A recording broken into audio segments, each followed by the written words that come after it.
On the 7th of March, a big series of updates were put through in a plan that led to the advertisers boycotting ads on YouTube and to a certain extent reducing the revenues within Google search as well. It's also hit Twitter minorly and some of the other social media. And basically what it is the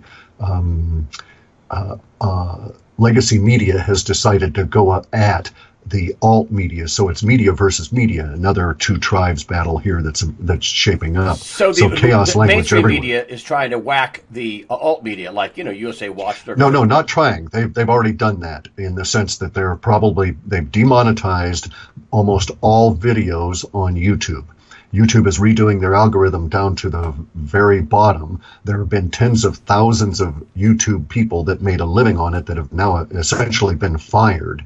And it's even worse than that because they don't know if they've been fired. They just know they don't have any money coming in, and they've been told that this will fluctuate for months. They say weeks, but it's actually months. And the YouTube people just do not know how to survive. So I've been contacted by some of these individuals that are in their 20s, and this is their first business crisis. One guy that contacted me in a just a terrible state is 23 years old and has employees. He's got 11 people, members of his family and friends that work for him, and all of a sudden his revenue was flatlined, and he won't be able to make payroll at the end of the very next month. And so this is his first business crisis, and he's effectively been fired from his revenue stream. No warning in any of this, and he's actually a collateral damage. He's not a racist site. He's perfectly advertiser friendly. He tries to be a very good YouTube citizen, and so it does not matter. If you're not legacy media, if you're not one of the big brand name broadcast media conglomerates, then your advertising has been hit. And this is mainstream media is doing this because they're getting whacked. So they're fighting Correct. back. So the empire strikes back is what they're doing. They've had enough Correct. of them having their business model cut into. So the alt media has been hurting the mainstream media.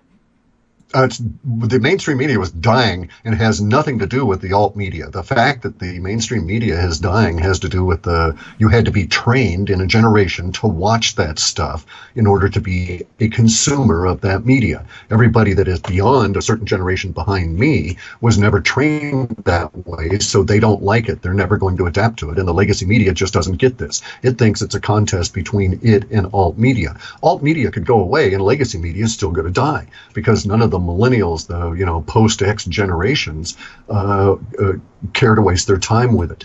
And most of them, especially if you're under 16, you know that they all lie. And so why bother at all? So the legacy media is effectively dead because there will be no new generation to pick up newspapers or Wall Street Journal or broadcast television or any of this. They're just not going to pick it up. It's not going to go forward. And so they will die anyway. Unfortunately, they see it as a battle, and they've decided to try and take on in their death throes, try and take on what they saw as their opposition, which is the alt everything. And in the meantime, in doing that, they hit everybody that was not alt-right or alt-political on the spectrum in the YouTube advertising. So all the people with gaming sites, with health sites, with body tip sites, fashion sites, they're all dying simply because of the mechanism, the underlying paradigm of the legacy media is kill the advertising for everybody and eliminate it. So they're willing to basically burn everything in the field in order to get the mice and the rats, as they see it, that they don't like. And they're more than willing to have that collateral damage